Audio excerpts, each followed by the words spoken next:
الذي أنعمنا وهدانا على دين الإسلام والصلاة والسلام على نبينا وحبيبنا محمد صلى الله عليه وسلم.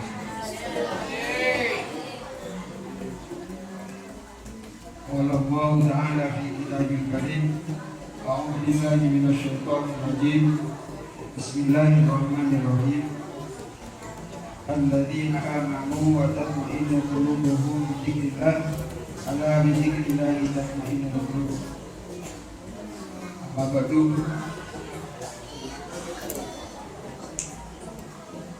Yang kami hormati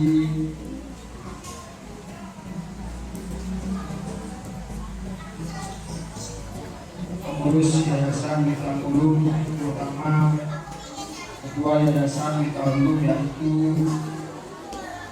Gus Jamanguri, yang kami hormati Bapak Ustaz atau Bapak Kepala Sekolah Madin, yaitu Bapak Ahmad Fauzi SPD, yang kami hormati para Dewan Guru, Ustadzah dan Ustadz, dan tidak pula kami lupakan yaitu para santriwan dan santriwati, baik yang dari Madrasah Diniyah atau TPI. Adik-adikku sekalian,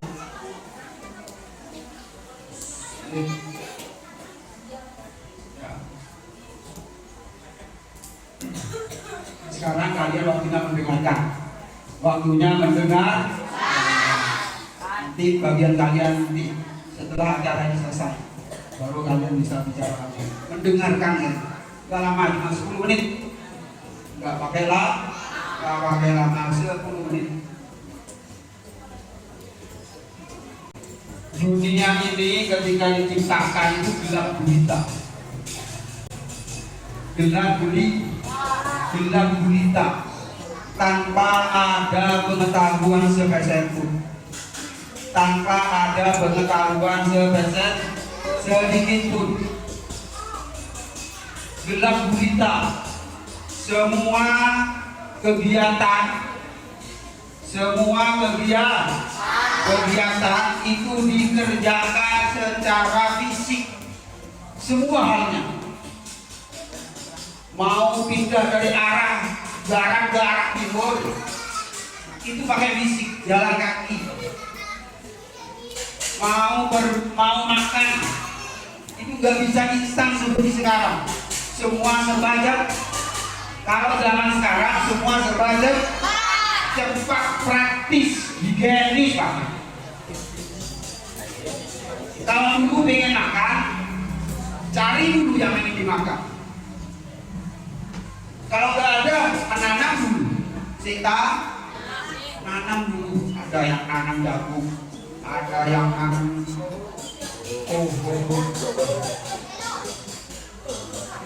Bertambahnya zaman, manusia makin cerdas, manusia makin pintar. Bertambahnya zaman, manusia makin cerdas, manusia makin pintar. Saking pinternya manusia, saking pinternya, ini hebatnya manusia. Gak sama dengan hewan, karena perbedaannya itu ada di mana? Akal dan pikiran. Perbedaannya di sana. Kalau mulai dari zaman dulu, zaman Nabi Adam sampai sekarang, yang namanya kambing, yang namanya hewan itu gak berubah. Makannya tetap makan rumput, makan tumbuh-tumbuhan, nya di sana, pipisnya juga di sana, gak ada perubahan. Beda dengan manusia. Kalau manusia dulunya itu gak pakai tempat. Makan ya kadang-kadang ala kadarnya. Kalau sekarang yang canggih, gak pakai gerak tangan, cukup duduk, dipencet, pencet lagi, selesai. Gak pakai ngapa-ngapain. Saking cerdasnya manusia membuat alat. pengen makan, tinggal duduk di sini saja, berdiri di sini, tinggal pencet apa yang diinginkan, COD bayar di tempat, dikirim. Saking cerdasnya manusia. Semua kecerdasan itu tiada lain adalah hak yang diberikan oleh Allah kepada manusia. Saking cerdas, makanya tidak salah. Al ilmu nurun, ilmu itu cahaya. Yang asalnya nggak tahu apa-apa, dengan ilmu yang dulunya cahaya yang gelap gulita, dengan ilmu semua terang benderang. Semua terang benderang. Kalau sekarang barangkali ya, kalau sekarang transportasi masih pakai kendaraan, pakai jalan. Barangkali 10 tahun, 20 tahun, bahkan 50 tahun yang akan datang, gak pakai jalan, tinggal terbang gitu. Pokoknya siapa tahu, ya sekarang masih seperti itu. Gak terbayangkan kalau zaman dulu pengen ngirim uang harus diantarkan. Kalau sekarang tinggal duduk di mau kirim uang di Jakarta, klik, gak sampai 1 detik nyampe. Cerdas manusia, cerdas. Makanya kecerdasan itu kita pupuk, kita cari kelebihan kita itu di mana. Karena ketika manusia mengerjakan hal atau perkara sesuai dengan bidangnya, sesuai dengan minatnya. Saya ulangi lagi, ketika seseorang mengerjakan sesuatu atau belajar sesuatu perkara yang sesuai dengan minatnya, yang sesuai dengan bakatnya, dia itu belajar nggak pakai lama, cukup sebentar, tinggal diarahkan sini saja, dia jalan sendiri. Karena apa? Dia itu sudah bakatnya di sana, bakat bidangnya di sana. Sama dengan halnya orang anak diajarkan cara berpidato, karena dia fannya, sukanya di sana, bidangnya di sana, dikasih arahan sedikit saja sudah berkembang. Sama halnya orang yang belajar komputer, kalau sudah bidangnya dia sudah dalam komputer, kasih arahan sedikit saja, dia bisa mengembangkan sendiri, cari caranya sendiri, cari solusi cara mengembangkan pekerjaannya sendiri. Karena apa? Sudah bidangnya, sudah minatnya di sana. Maka mulai dari sekarang kalian itu harus cari kira-kira bakat dan minat saya itu di mana. Saya bakat dan minatnya apa? Oh iya, saya bakat dan minatnya itu korek. Ketika saya belajar korek kok enak, itu tinggal dikembangkan, tinggal cari ilmu dari sumber yang lain. Kalau sudah bakat dan minatnya ya tekuni. Belajar itu gak terasa, merasa senang. Karena sudah kayak orang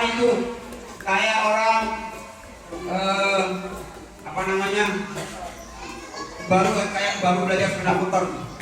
Orang baru belajar sepeda motor itu terasa senang, terasa suka.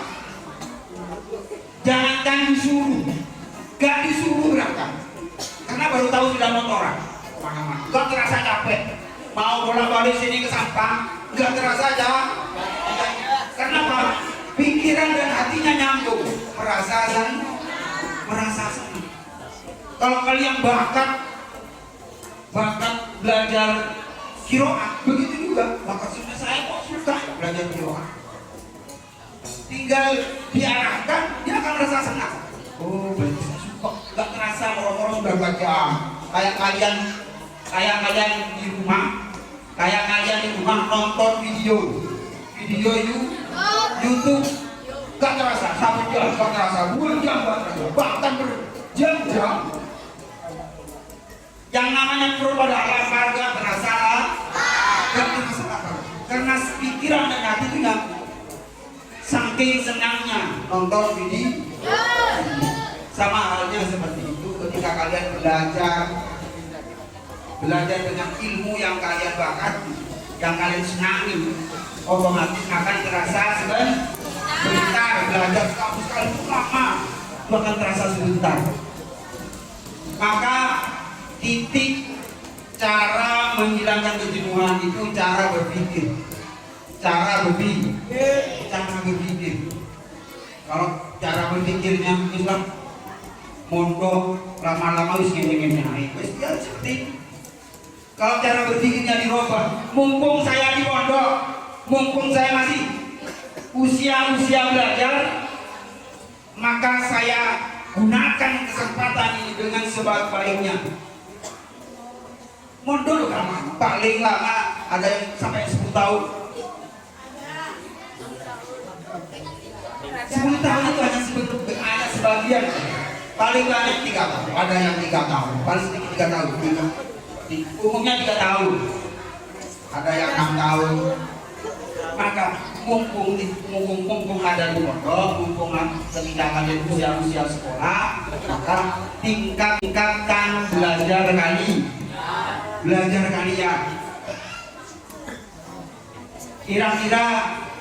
Kira-kira nih, kira-kira kamu sukanya apa? Suka menggambar. Bakatnya nih menggambar apa?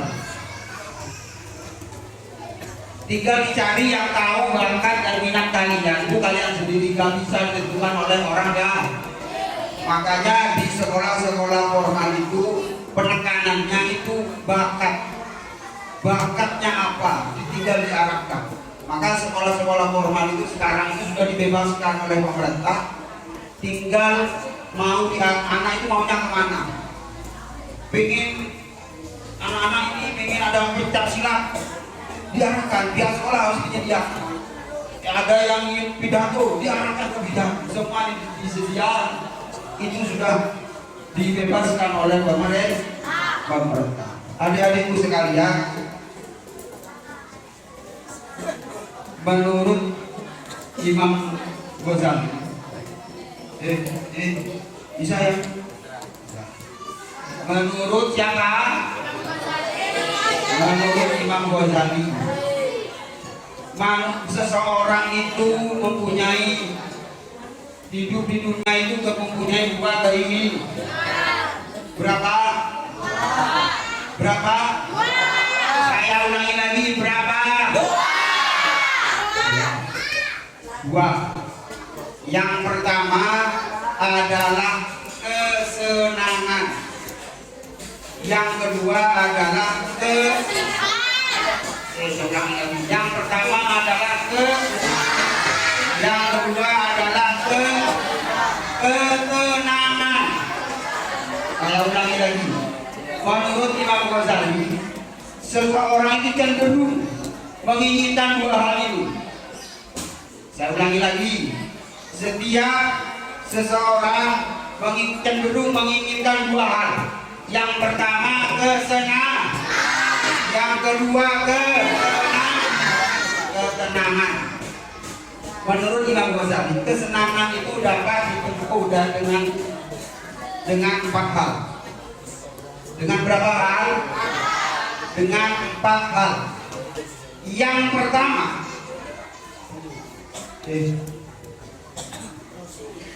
saya ulangi lagi.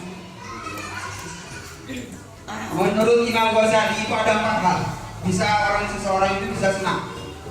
Yang pertama adalah dengan pengetahuan, dengan ilmu orang bisa senang. Dengan ilmu orang bisa senang.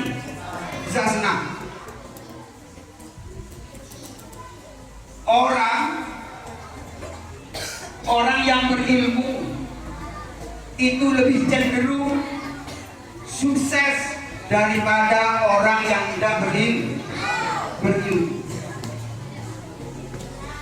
Akan mudah lebih senang ketika berilmu.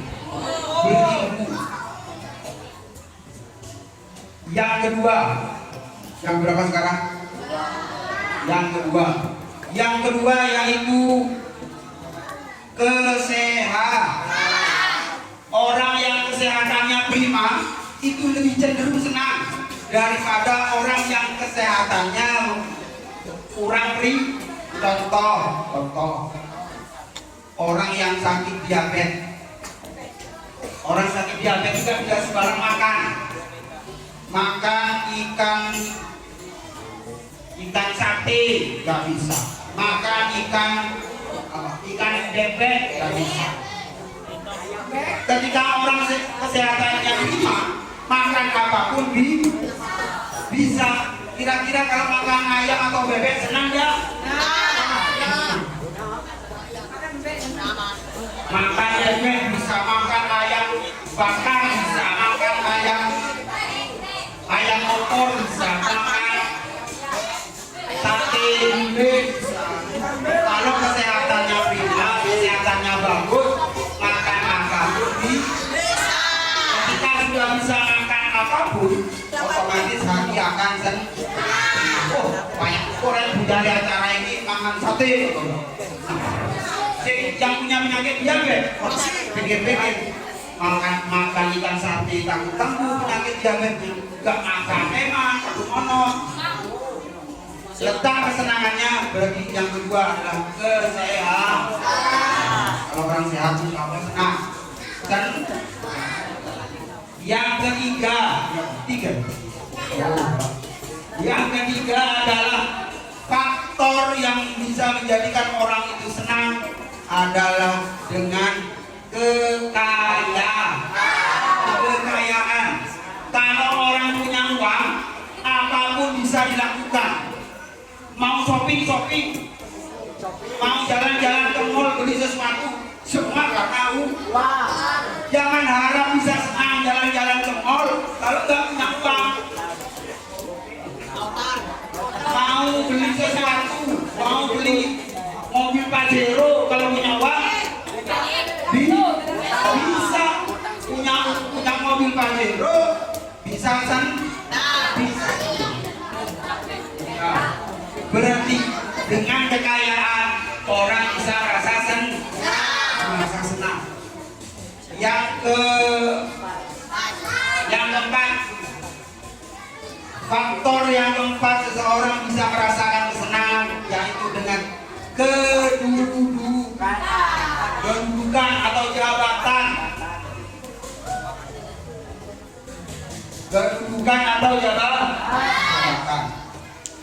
Karena dengan jabatan orang itu bisa senang. Jadi Pak Lurah 3 euro, yuk diketik ini, yuk ini dikerjakan, yuk ini diselesaikan. Jangan lupa pikirannya kasihkan ke saya. Senang nggak?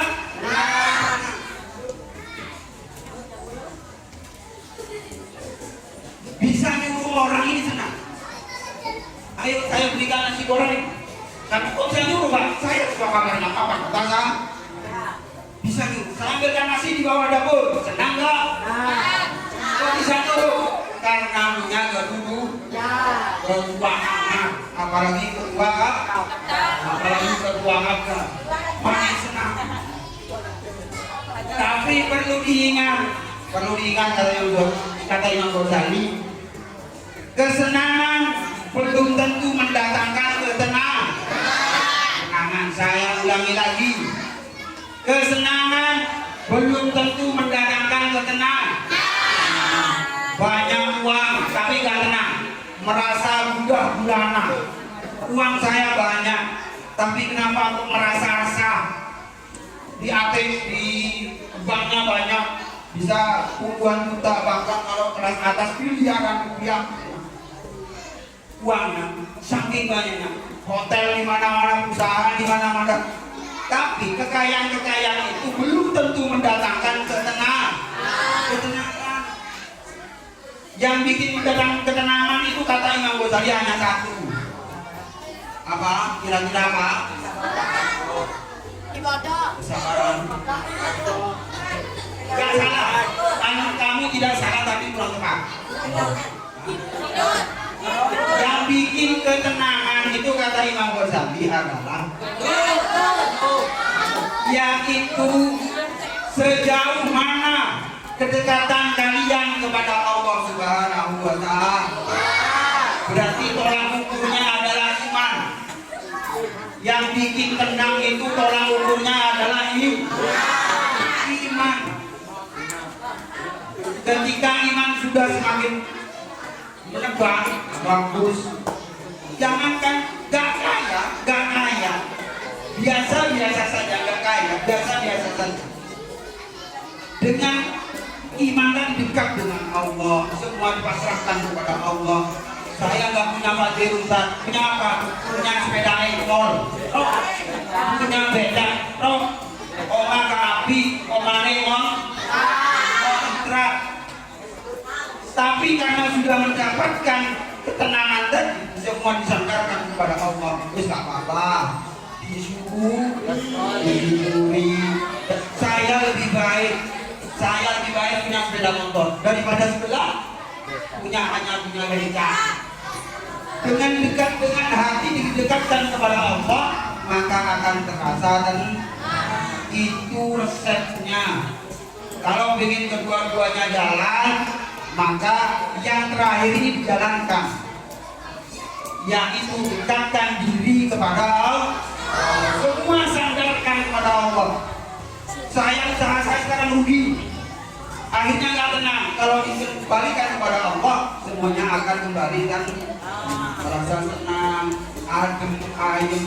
Kadang-kadang di dompet hanya punya uang 5.000 cukup untuk ketika beli bensin, kalau misalkan. Tapi ketika disandarkan dan disyukuri nikmat yang diberikan oleh Allah, maka akan terasa tenang, hidup senang, hidup tenang. Saya kira itu ya yang bisa saya sampaikan pada sore hari ini. Saya mohon maaf bila mana ada kata-kata yang kurang pas atau kurang menyenang di hati para adik-adik sekalian. Saya bilang adik-adik saja, saya biar lebih dekat. Saya pesan ini, saya adalah satu, tingkatkan belajar kalian mumpung kalian masih ada di usia belajar. Usia belajar kalian seperti ini saat ini itu tidak akan membawa lagi pada esok hari. Kayak saya sekarang itu sudah gak bisa belajar penuh kayak kalian. Kalau kalian bangun tidur mau tidur lagi, itu pegangannya kitab dan buku. Kalau saya bangun tidur mau tidur lagi, itu pegang HP. Mau cek ada apa di WA, bangun mau tidur cek ada apa di WA, informasi apa yang perlu saya bagikan kepada teman-teman tentang pekerjaan. Maka dari itu mumpung kesempatan saat ini kalian masih luang, tingkatkan belajar, pakai mindset kalian, cari motivasi untuk diri kalian sendiri sehingga meningkatkan tingkat belajar kalian. Yang bisa meningkatkan potensi belajar itu adalah diri kalian sendiri, bukan orang lain. Orang lain hanya bisa mengarahkan.